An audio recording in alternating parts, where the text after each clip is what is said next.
A paz do Senhor Jesus, vamos para mais um dia do nosso devocional, que se encontra no livro de 2 Crônicas, capítulo de número 30, o versículo 9, que diz: Pois se voltardes para o Senhor, vossos parentes e vossos filhos acharão misericórdia da parte dos que os levaram cativos, e voltarão para esta terra, pois o Senhor vosso Deus é bom e compassivo, e não desviará o rosto de vós se voltardes para ele. Nós vamos ver nesse capítulo 30 de 2 Crônicas, nós vamos ver aqui que vai ser narrado, né, o momento de um reavivamento, um dos maiores reavivamentos espiritual, que houve no reino de Judá.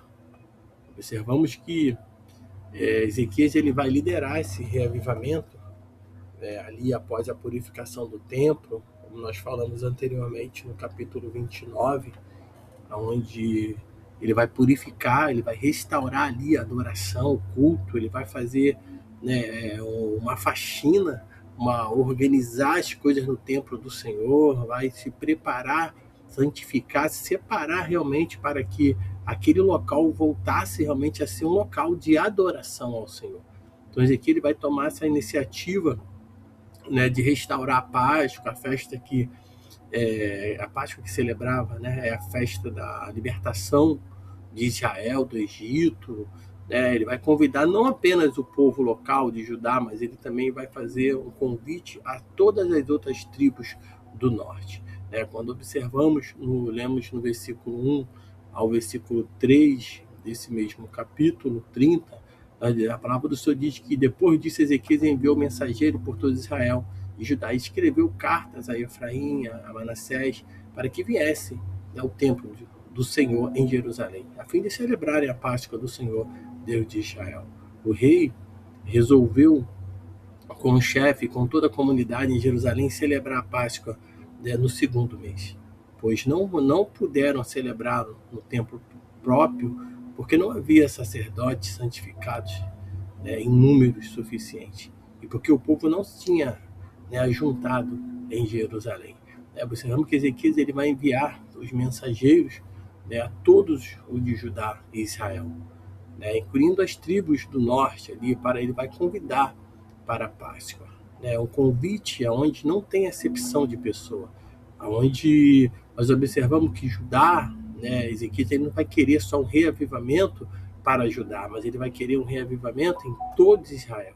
Ele vai querer que as tribos do norte também fossem alcançadas por esse grande reavivamento. Então eles decidiram celebrar no segundo mês, pois não havia sacerdote suficiente consagrado no primeiro mês, o tempo normal segundo a lei, e o povo não estava reunido. Nós vamos observar que no versículo de número 4, ele apresenta uma proposta que agradou ao rei e a toda a congregação, quando ele diz: então decretaram que se fizesse isso, percebeu, versículo de número 4, isso pareceu bom aos olhos do rei e de toda a comunidade. Então decretaram que se fizesse proclamação por todo Israel, desde Betseba até Dan, para que viesse celebrar a Páscoa do Senhor, Deus de Israel, em Jerusalém, porque muitos não tinham celebrado como está escrito. Observamos que a decisão ela foi consolidada, de proclamar um convite nacional para celebrar ao Senhor, algo que não era feito há muito tempo com tal abrangência. Observamos também que mais à frente, entre o versículo 6 e o 9, a mensagem dos mensageiros era um apelo, o arrependimento. Quando ele diz: voltai para o Senhor, era um convite, era um apelo ali para que todos voltassem para o Senhor. Os mensageiros partiram com as cartas do rei e dos seus chefes por todo Israel e Judá, segundo a ordem dizendo: israelitas, voltai para o Senhor, Deus de Abraão, Deus de Isaac, Deus de Israel, para que ele se volte para o restante de vós, que escapaste da mão do rei da Síria. Ele diz: não sejais como vosso antepassado, vossos parentes, que foram infiéis para com o Senhor, Deus de seus pais, de modo que o entregou à desolação como ele. Versículo 8 ele diz: não sejais teimosos como nosso antepassado, mas sujeitai-vos ao Senhor e entrai no seu santuário que ele santificou para sempre, e cultuai ao Senhor vosso Deus, para que a sua fúria se desvie de vós. O 9, que é o nosso o texto devocional, ele diz: por se voltardes para o Senhor, vossos parentes e vossos filhos acharão misericórdia na parte dos que o levaram cativo, e voltarão para esta terra, porque o Senhor vosso Deus é bom e compassivo, e não desviará o rosto de vós, se voltardes para ele. Então nós vamos observar que essa mensagem de Ezequias, ele implora que eles não sejam obstinados como seus antepassados, e garante que se eles voltar para o Senhor, se converter ao Senhor, ele voltará para o restante que escapou. O Senhor voltará aos seus olhos para aqueles que ali estavam, que escaparam. Ele vai é destacado a misericórdia de Deus nessa parte do texto, onde nós vamos ver que o Senhor, ele continua chamando para que venhamos voltar para ele. Ele é misericordioso, como diz, lemos no versículo de número 9, ele é compassivo, ele está sempre atento, para aqueles que estão com o coração aberto e voltam para ele, ele não desvia o rosto de nenhum de nós se voltarmos para ele. Esse é o amor de Deus para com as nossas vidas. Vamos ver aqui a reação e a preparação de tudo que ali, daqueles que até mesmo os mensageiros, quando ele leva, eles percorrem a cidade de Efraim, Manassés e Zebulon, e a reação foi mista. Muitos riram e zombaram, mas alguns de Aser, Manassés e Zebulon se humilharam, e foram a Jerusalém. Apesar da mensagem ser uma mensagem legítima, uma mensagem realmente que veio da parte do Senhor, muitos acharam engraçado, muitos riram, mas uma boa parte elas vão receber, vão se humilhar realmente, e realmente vão ir a Jerusalém, vão até o local da adoração para adorar o verdadeiro Deus. Vamos ver que em Judá a mão de Deus agiu de uma forma especial, dando ao povo um só coração. Versículo 12, ele diz, a palavra do Senhor, ela diz que e a mão de Deus estava com Judá, unindo-os no propósito de cumprirem a ordem do rei e dos chefes, conforme a palavra do Senhor. Então nós vamos observar que ali todos aqueles que se reuniram com o propósito, ele estava ali em um só coração, para obedecer a ordem do rei e dos líderes conforme a palavra do Senhor. Então eles obedeceram aquilo que o Senhor estava falando, que estava sendo transmitido através de todos aqueles que estavam liderando aquele grande reavivamento. Nós vamos ver que para que haja um reavivamento, nós precisamos entender que é preciso celebrar aquilo que realmente o Senhor ele deixou para nós, aquilo que o Senhor deixou como ordenança, E nós vamos ver aqui como o Senhor deixa para o povo de Israel, para aqueles que ali estavam, para o seu povo, para os israelitas. Ele vai deixar uma ordem e eles vão voltar realmente ao local da adoração e vão celebrar a Páscoa do Senhor. Uma grande multidão ela vai se reunir em Jerusalém e antes da festa eles vão remover todos os altares idólatras da cidade e o lançando no ribeiro de Cedron. Eles vão tirar tudo aquilo que é idolatria, tudo aquilo que realmente é desagradável ao Senhor. Ele vai juntar muita gente para celebrar ali tudo aquilo. Eles tiveram a iniciativa de tirar, eles tiveram a iniciativa, o versículo 14 diz, de tirar os altares que havia em Jerusalém.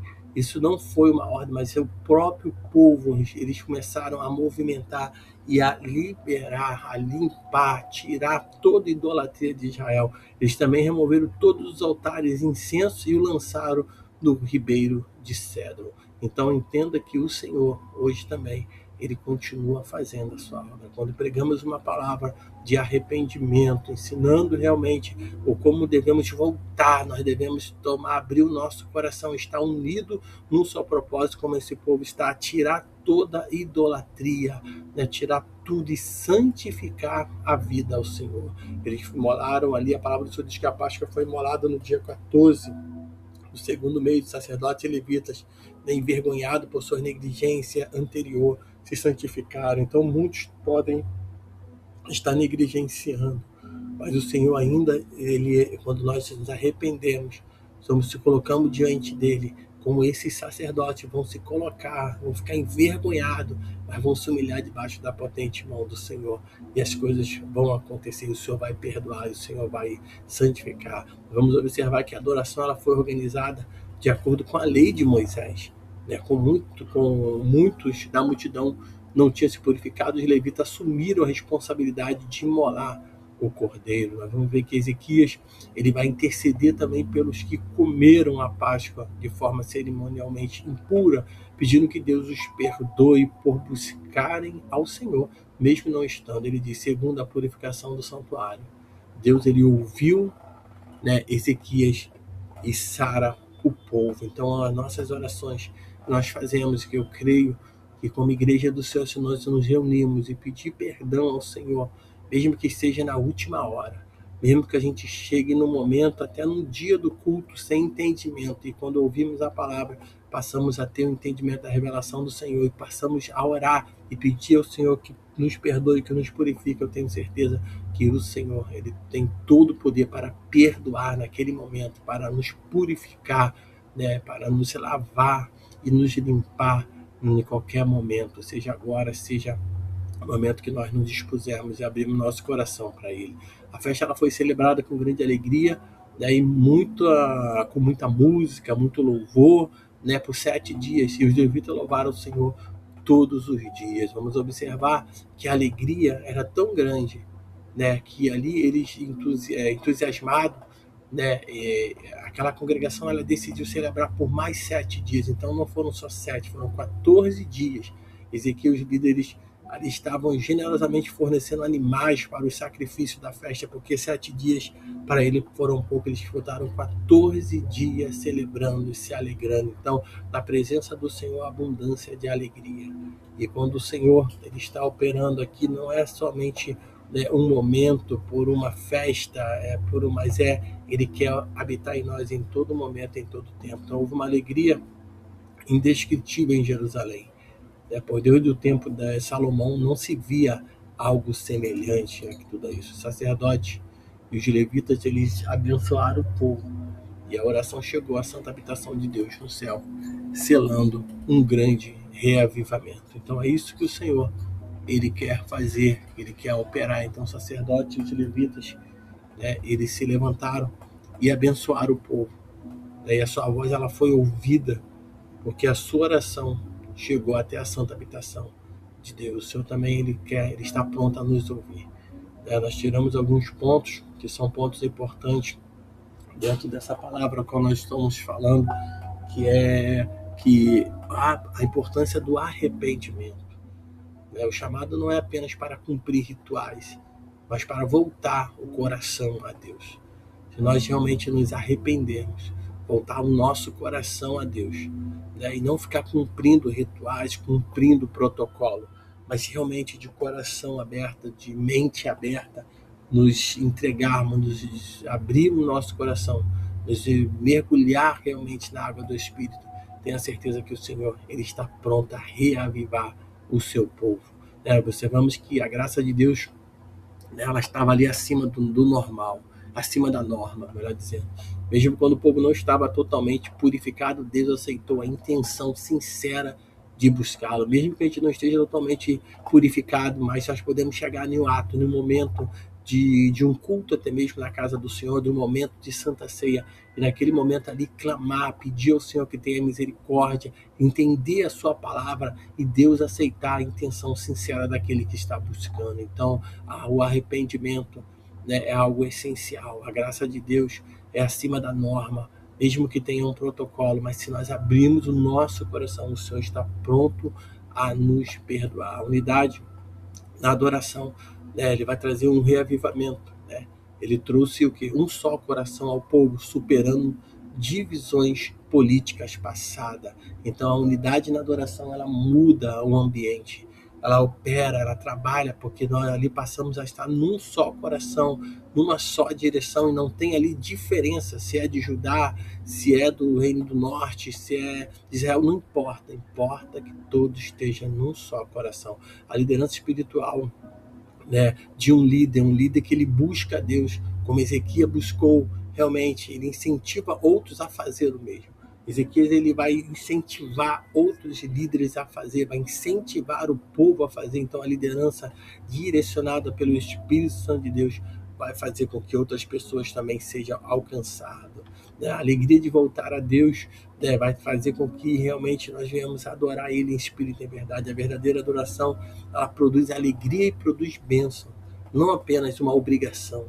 Não estou indo para Jerusalém por causa de uma obrigação, não estou indo para a casa do Senhor porque eu sou obrigado, não estou indo para a ceia do Senhor porque eu sou obrigado, estou indo porque eu adoro, eu me alegro na presença do Senhor, a alegria, a abundância de alegria.